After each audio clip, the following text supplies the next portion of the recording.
Here at home, the threat here at home, with ISIS releasing that video showing scenes from New York City, including right here in Times Square. Officials quickly responding overnight, and ABC's Brian Ross is here with that. Good morning, Brian.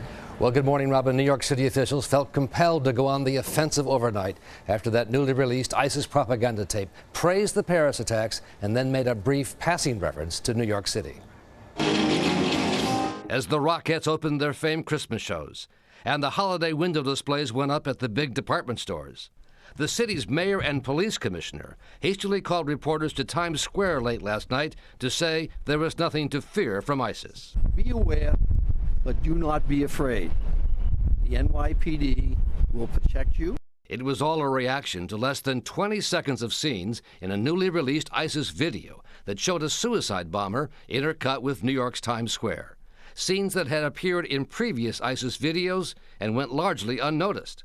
But having made good on its threats to attack Paris, every ISIS video now is given close scrutiny by law enforcement everywhere. And now ISIS is showing off the bomb it says brought down that Russian passenger jet. A misleadingly simple device with components costing no more than $50.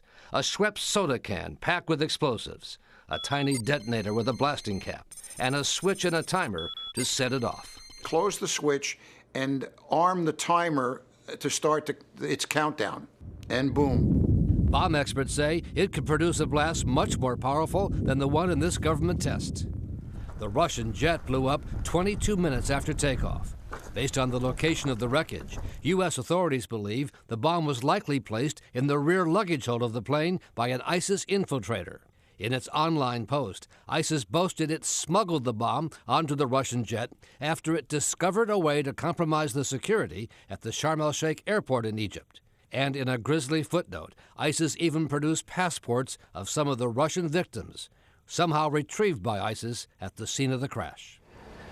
U.S. officials say current screening machines should pick up a soda can bomb like the type used against the Russian jet, but their concern is the machines won't mean a thing if someone on the inside finds a way to put a bomb on the plane, Robin. That's a point there, but it's so chilling that they got the passports on the ground. Really bad. All right, Brian, thank you. Okay, Robin, let's get more on this now from our consultant, Matt Olson, former head of the National Counterterrorism Center.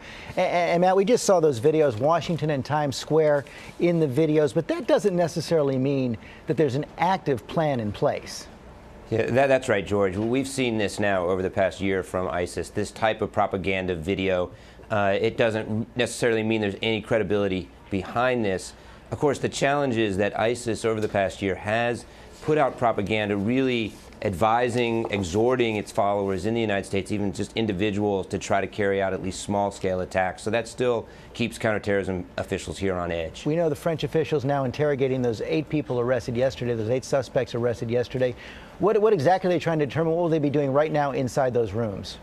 Well, in those rooms, they're certainly asking the questions of those suspects.